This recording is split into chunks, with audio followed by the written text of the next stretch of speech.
My mom tried to sue me for grandparent rights to a dog I haven't even adopted yet. I came home from work Wednesday and found a certified letter waiting on my doorstep. I opened it thinking it was jury duty or something equally annoying. Instead, it was from a lawyer demanding I establish a reasonable visitation schedule for my future grandchild. I'm 28, single, and very much childless. I called my mom immediately. "What grandchild are you talking about?" I asked, genuinely confused. "The dog you're getting," she said, like this was the most obvious thing in the world. "I saw your Pinterest board. You've been planning this for months. I have rights as its grandmother." I actually laughed out loud. This had to be some weird joke. "Mom, I don't even have a dog yet. I was just looking at pictures." Her voice went cold. "I'll see you in court." She hung up. I stared at my phone thinking she'd call back laughing. She didn't. 2 days later, I got another letter. She'd actually filed legal paperwork citing a state statute about grandparent visitation rights, which only applies to human children. The letter stated my mother had paid a $3,000 retainer, and her attorney was formally requesting bi-weekly unsupervised visits with the canine grandchild, including overnight stays and holiday access. I was in complete shock. This couldn't be real. I called her lawyer's office directly. The attorney answered, and I could hear the exhaustion in his voice immediately. "You must be the daughter," he said. "Can you please explain what's happening?" I asked. He sighed. "I told your mother this case has no legal standing. I've explained it multiple times. She threatened to report me to the state bar association if I didn't file the paperwork. I documented everything. I'm sorry you're dealing with this." That's when things got worse. My family group chat exploded. Aunts, uncles, cousins, all of them messaging me, calling me cruel and selfish for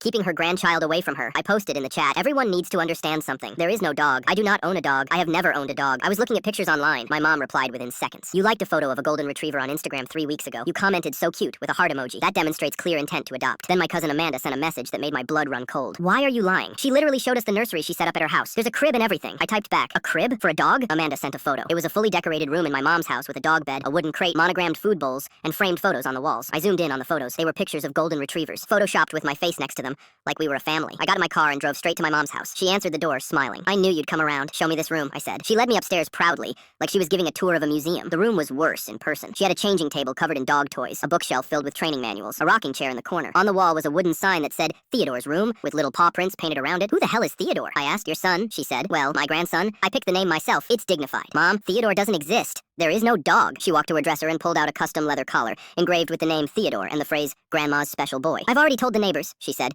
"They're so excited to meet him. I have a playdate scheduled with Brenda's poodle next month." I took photos of everything and left without saying another word. I consulted a family lawyer the next day just to make sure I wasn't losing my mind. She listened to the whole story, then laughed for 3 solid minutes. "This might be the easiest case I've never taken," she finally said. "But document absolutely everything. Screenshot every text, save every letter." I did exactly that. I compiled the Pinterest screenshot she was using as evidence, photos of the fake nursery, the photoshopped family portraits, proof of the $3,000 legal retainer, and pictures of the collar with Theodore's name on it. The court date arrived. The judge actually allowed it to proceed just so he could formally dismiss it on the record. My mom showed up in a dress suit carrying a leather folder. She presented her evidence to the court. Printouts of my Pinterest board, a screenshot of a text where I said, "Dogs are cute," and a handwritten proposal outlining a custody arrangement including alternating weekends and shared holidays. The judge reviewed everything silently. Then he looked at my mom's attorney. "Counsel, does your client understand that this dog does not currently exist?" Her lawyer stood up. "Your Honor, I have explained this to her 14 separate times. I have documentation of each conversation." The judge dismissed the case with prejudice and ordered my mom to pay all court costs. I went no contact after that. Blocked her number. Blocked her on social media.